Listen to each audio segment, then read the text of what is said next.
नमस्कार बच्चों, स्वागत है आप सभी का। तो देखिए आज हम जो है बात करेंगे कक्षा 11वीं की अपनी जो पुस्तक रहेगी, हिंदी अनिवार्य की पुस्तक है अपनी, और जिसका नाम रहेगा आरोह है भाग 1 रहेगी। आरोह है भाग 2 जो है वो अपनी क्लास 12th के लिए रहती है। एनसीईआरटी का अपना जो है ये सिलेबस रहेगा।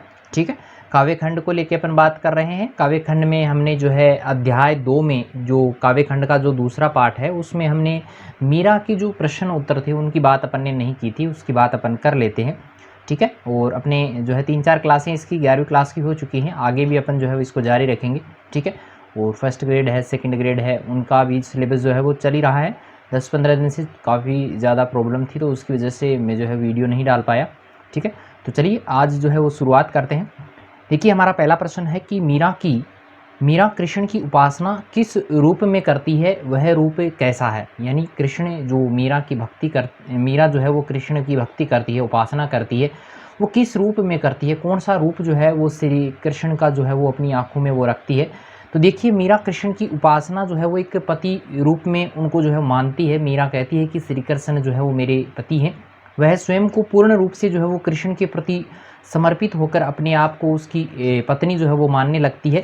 और मीरा का देखो मानना भी है कि कृष्ण के अलावा इस संसार में उसका कोई अपना नहीं है। वह अपने आराध्य का रूप स्पष्ट करते हुए कहती है कि जिसके सिर पर मोर मुकुट है वे ही कृष्ण जो है वो मेरे पति हैं।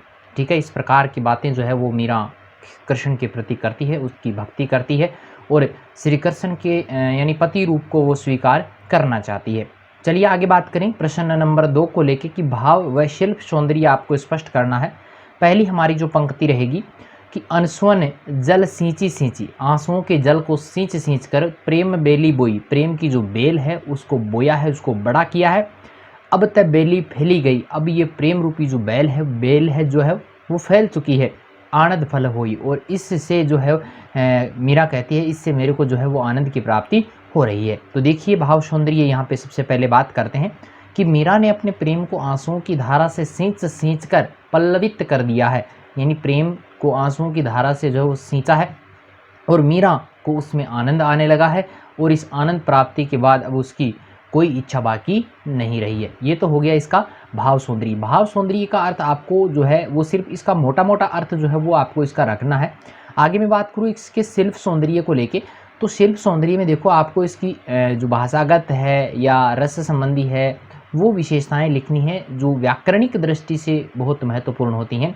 तो देखिए शिल्प सौंदर्य में बात करूँ तो राजस्थानी मिश्रित ब्रज भाषा का प्रयोग जो है वो इस पंक्ति में हुआ है, और अलंकारों का प्रयोग जो है वो भी बहुत अच्छा प्रयोग इन्होंने किया है। माधुर्य गुण इसमें रहेगा, जिसका अर्थ सुनते ही तुरंत समझ में आ जाए, उसमें माधुर्य गुण की प्रधानता होती है। प्रसाद जिसमें मधुरता रहे वो क्या कहलाता है, माधुर्य गुण कहलाता है। और लक्षणा शब्द शक्ति का प्रयोग यहाँ पर कवि ने किया है, यानी लक्ष्य करके जो है वो अर्थ निकाला गया है, इसलिए यहाँ पर लक्षणा शब्द शक्ति का प्रयोग भी हुआ है। ठीक है, समझ में आया होगा। देखिए यहाँ पे पुनरुक्ति प्रकाश अलंकार का प्रयोग हुआ है, रूपक अलंकार का यहाँ पर प्रयोग हुआ है। ठीक है, चलिए आगे मैं बात करूँ।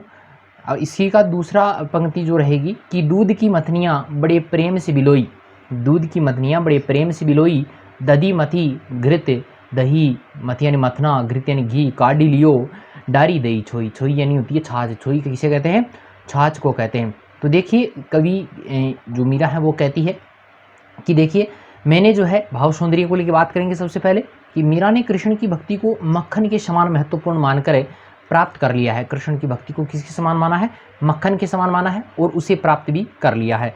और सांसारिक सुखों को जो है वो माना है छाछ के समान, और उन छाछ के समान जो असार तत्व है, जो जीवन के लिए सार नहीं है, जीवन के लिए किसी भी महत्व के नहीं है, उनको त्याग दिया है, उनको छाछ के समान जो है वो यहाँ पर बताया गया है। आगे मैं बात करूँ शिल्प सौंदर्य को लेकर, तो ब्रज भाषा का जो है वो प्रयोग यहाँ पर किया है।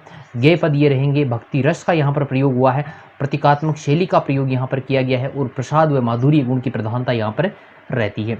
ठीक है, समझ में आया होगा। चलिए नेक्स्ट क्वेश्चन को लेकर बात करें कि लोग मीरा को बावरी क्यों कहते हैं। बावरी कहने का क्या कारण है, क्या ऐसा कारण था जिसके कारण मीरा को बावरी जो है वो कवि जो मीरा है वो मीरा को जो है लोग बावरी कहते हैं, उसका क्या कारण है। तो देखिए इसका उत्तर जो रहेगा कि मीरा कृष्ण के प्रति जो है पूर्ण रूप से समर्पित हो चुकी है। वह उनकी भक्ति भाव में इतनी डूब चुकी है कि राणा परिवार की मान मर्यादा है, संसार की निंदा जो है और सांसारिकता के जो बंधन हैं, उन सब को वो नकार देती है, उन सब की वो बिल्कुल भी चिंता नहीं करती है। और उसने जो लोक लाज था उसको भी त्याग दिया है। लज्जा की भावना उसके मन में जो है वो नहीं रही है, क्योंकि वो मंदिरों में जो है भजन कीर्तन जो है संतों के साथ में बैठकर करती है, इसलिए उसने लोक लाज को भी त्याग दिया है।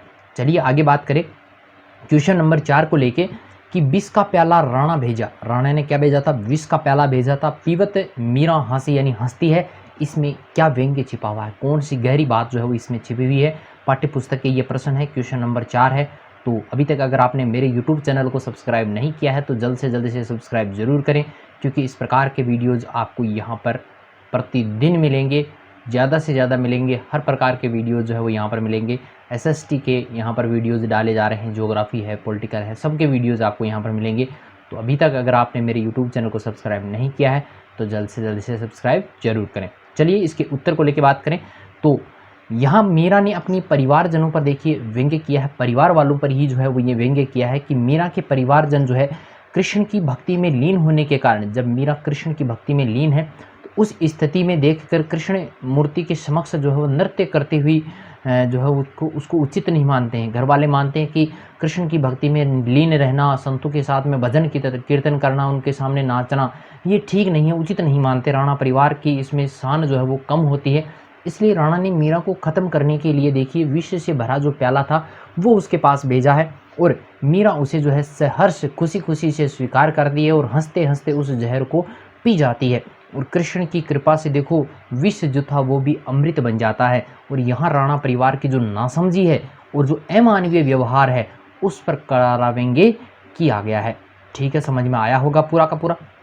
चलिए आगे बात करें क्वेश्चन नंबर 5 को लेके कि मीरा जगत को देखकर रोती क्यों है? ऐसा क्या कारण है जिसके कारण मीरा जो है वो इस संसार की स्थिति को देखकर जो है वो रोने लग जाती है? तो देखिए मीरा जो है जगत को देखकर इसलिए रोती है क्योंकि जगत के सारे सुखों को वह असार मानती है, इनमें कोई सार तत्व जो है उनको नहीं लगा है।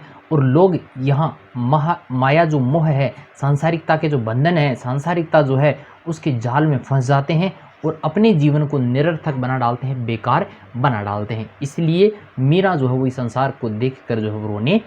चलिए पूरा का पूरा आपके समझ में आया होगा। जितने पाठ्य पुस्तक के क्वेश्चन थे वो मैंने सारे के सारे करवा दिए हैं।